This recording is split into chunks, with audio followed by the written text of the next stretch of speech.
Avertissement. L'émission qui suit est une émission payée par ses commanditaires. Les propos tenus sont ceux des intervenants participant à l'émission et ne reflètent pas nécessairement les opinions des employés et administrateurs de VIA 95 FM. Bienvenue à l'émission Deux gars, une Bible. Deux gars, une Bible. C'est deux gars en mission pour faire connaître le vrai message de la Bible. Bonjour et bienvenue à Deux gars, une Bible avec votre animateur Joël Lapierre. Heureux d'être avec vous et dans une petite série pour le mois de janvier. Seul, exceptionnellement, à partir du mois de février, je vais avoir un collègue avec moi. Et on est dans une petite série. On a regardé le psaume 23 il y a 2 semaines, le psaume 38 la semaine dernière et aujourd'hui le psaume 39. Vous êtes peut-être avec nous ce dimanche matin 21 janvier ou peut-être êtes-vous avec nous en rediffusion, donc mardi soir à 9h. N'hésitez pas à rester connecté après l'émission de mardi soir pour écouter leur gospel qui commence à 9h15 jusqu'à 10h, alors que vous pouvez écouter de la belle musique qui parle du message de l'Évangile. Et cette émission donc est consacrée au message de l'Évangile, la bonne nouvelle, le message de la Bible, le vrai message de la Bible qui passe par ce que Jésus-Christ a fait à la croix de son vivant lorsqu'il est venu il y a 2000 ans et dont la Bible nous raconte sa raison d'être et son message.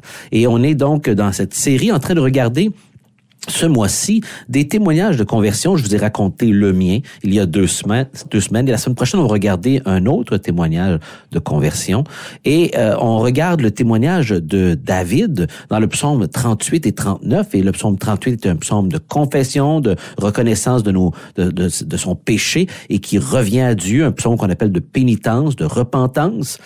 Et il nous donnait le chemin, comment retourner à Dieu, de voir comment, lorsqu'on est dans un mauvais chemin, ce que ça nous amène dans notre vie, tout le malheur, la tristesse, et comment Dieu peut rectifier tout cela, et comment il le fait, et comment prendre cette décision. C'est ce que nous avons regardé dans le psaume 38 la semaine dernière. Le psaume 39 a beaucoup de vocabulaire, un plus petit psaume. Il n'a que 14 versets, contrairement aux 23 versets du chapitre 38. Donc, un peu plus court, mais beaucoup de vocabulaire similaire, du même auteur, évidemment de David comme même auteur, qui a composé ce psaume à la suite de son expérience de repentance et qui nous parle de la fragilité de l'être humain.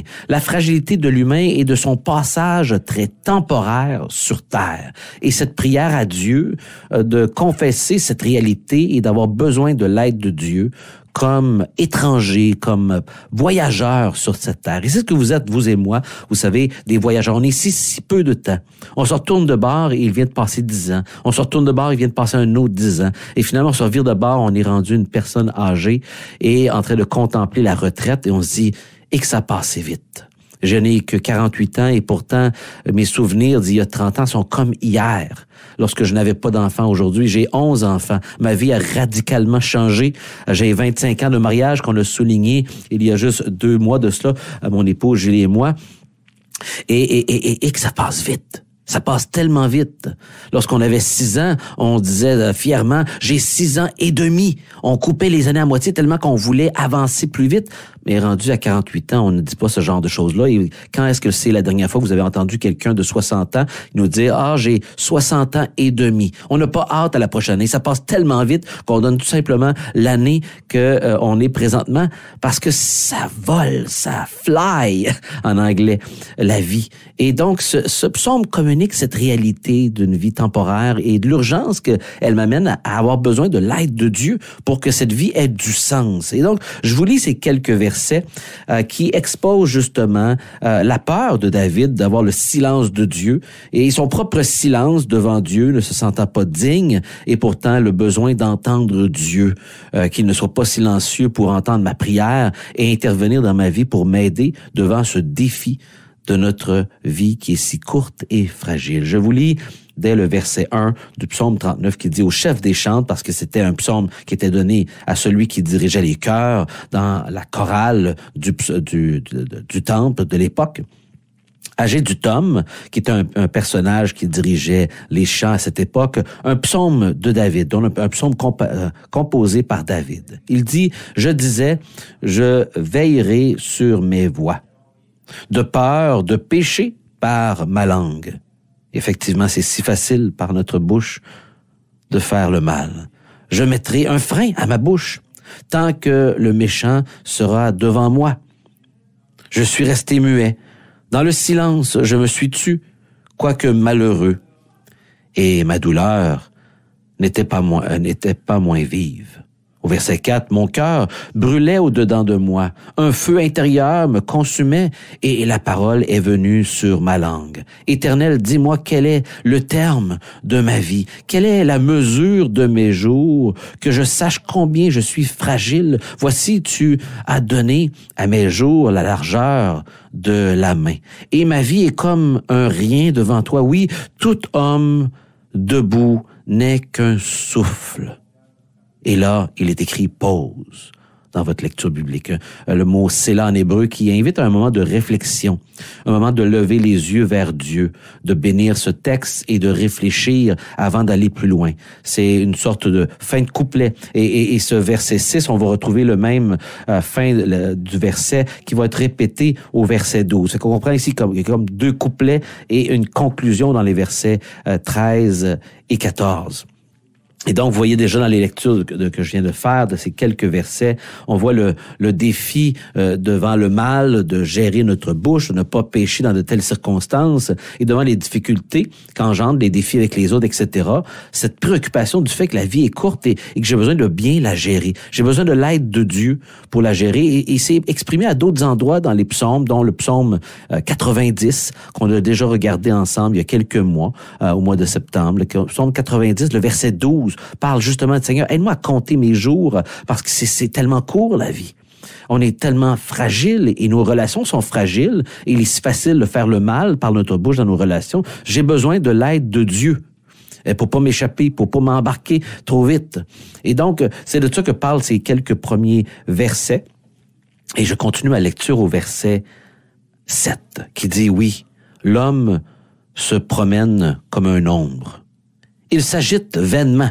Donc, il fait beaucoup de gesticulations pour pas grand-chose, finalement. Il amasse des richesses, évidemment, c'est ce qu'on en sous-entend, mais il ne sait pas qui recueillera. Ben oui, effectivement, je ramasse de l'argent, mais finalement, je peux mourir à 20 ans, je peux mourir à 30 ans, je peux mourir à 65 ans après ma retraite, je peux mourir à 70 ans, j'ai aucune espèce d'idée, puis c'est qui va récolter tout ça? Ah, je peux avoir planifié, finalement, dans mon héritage, peut-être que oui, peut-être que non, puis finalement, ça peut changer après la mort, et qu'est-ce que les gens vont faire avec cet argent-là qu'on leur remet après la mort? Qui sait? On amasse, mais on sait même pas, finalement, qui recueillera ultimement tout cela. Maintenant, Seigneur, au verset 8, il dit, Seigneur, que puis-je espérer? Dans cette telle circonstance d'une vie si courte, où j'ai si peu de contrôle, je ramasse, mais pour qui? En toi est mon espérance. Et là, on a un virage si important. Mon espérance, ce n'est pas dans les gens, ce n'est pas dans ma richesse, ce n'est pas dans mes capacités. Mon espérance est en Dieu. C'est vers lui que j'ai espoir, que j'ai une attente. Délivre-moi de tous mes transgressions. Ne me rends pas l'opprobre de l'insensé. Envoie pas la honte de quelqu'un qui est fou. Je veux pas vivre comme un fou et je veux pas rester dans le mal que j'ai fait. Je veux le confesser, je veux m'en débarrasser. Je veux être libéré, délivré du mal que j'ai fait. Et ici, le mot transgression, c'est vraiment mes révoltes, parce que, évidemment, l'idée des révoltes, c'est des révoltes contre Dieu lui-même. Au verset 10, il dit, je suis muet. Je n'ouvre pas la bouche, car c'est toi qui agis. Détourne de moi tes coups. Je succombe sous les attaques de ta main. Il reconnaît ici qu'il vit les conséquences de certains choix, de ses péchés, et il reconnaît que Dieu les permet. Et donc, c'est à Dieu qu'il s'adresse devant les conséquences difficiles qu'il vivait. David va avoir beaucoup de problèmes familiaux liés au mal qu'il a fait en tuant Uri, qu'on a parlé la semaine dernière, et son péché avec Bathsheba, d'avoir brisé son engagement matrimonial, d'avoir pris la femme d'un autre, de l'avoir tué. Et évidemment, il va y avoir une série de meurtres et d'échecs et de défis familiales important dans la vie de David, dans son foyer, qui va lui causer beaucoup de conséquences, des conséquences qu'il aura lui-même jugées contre lui-même, parce que lorsque le prophète est venu le voir pour lui reprocher le mal qu'il avait fait, il a parlé en parabole, il a donné une histoire, et devant l'injustice de l'histoire qui lui était racontée, On retrouve cette histoire dans 2 Samuel, chapitres 11 et 12. David a prononcé un jugement contre le personnage de cette histoire-là pour réaliser après qu'il faisait un jugement contre lui-même parce que lui-même était l'homme méchant dans cette histoire. Et lorsqu'il a pris conscience de tout ça, oh, quelle douleur, quel échec, quelle honte. Et il s'est repenti, oui, ultimement, mais il a eu le temps de mijoter et de voir à travers la dernière année ce qui s'était passé, ce qui a amené le psaume 32, par exemple, en rétrospective, la confession du psaume 51. Et là, ici, ces réflexions après sur la fragilité de la vie, après le psaume 38 qu'on a regardé la semaine dernière, et le défi ici des conséquences qui tombent sur lui, et d'en être conscient. Que c'est pas parce que j'ai demandé pardon à Dieu que tout à coup, toutes les conséquences de mes gestes, que des paroles que j'ai dit envers quelqu'un, du mal que j'ai pu faire, sont juste disparues de même dans nos relations avec les gens. Et là, il a besoin de l'aide de Dieu. Parce qu'il écrase sous ses conséquences. Il trouve ça difficile. Il dit au verset 12, tu châties l'homme.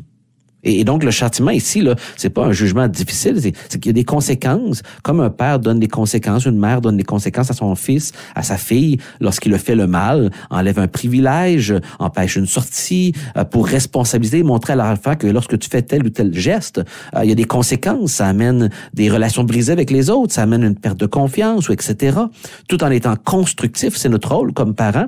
Et il dit, tu châties comme un père, comme une mère, dans le fond, l'homme, en le punissant de son iniquité. Tu ne laisses pas impuni le mal qu'il a fait. Tu détruis, comme la teigne, ce qu'il y a de plus cher. Et là, il dit, oui, tout homme est un souffle. Pause. Tout homme est temporaire et fragile. Une répétition de la fin du verset 6, ici comme une sorte de refrain après un deuxième couplet de ses réflexions sur la vie, sur la mort, etc. Et c'est intéressant, au verset 12, il parle de la teigne, cette image d'une destruction graduelle de la teigne. Parce qu'évidemment, la teigne, bien que Dieu ne foudroie pas ouvertement du ciel les coupables, que nous sommes tous, vous savez. Toutefois, sa malédiction secrète ne se lasse pas, de les miner. Ainsi que la teigne peut atteindre un morceau et qu'on ne le voit pas nécessairement consomme un drap, peut atteindre du bois et tranquillement amener le dépérissement, la destruction graduelle. Ainsi la teigne, le péché est dans la vie de l'être humain, comme ça subtilement il est là, il le détruit graduellement.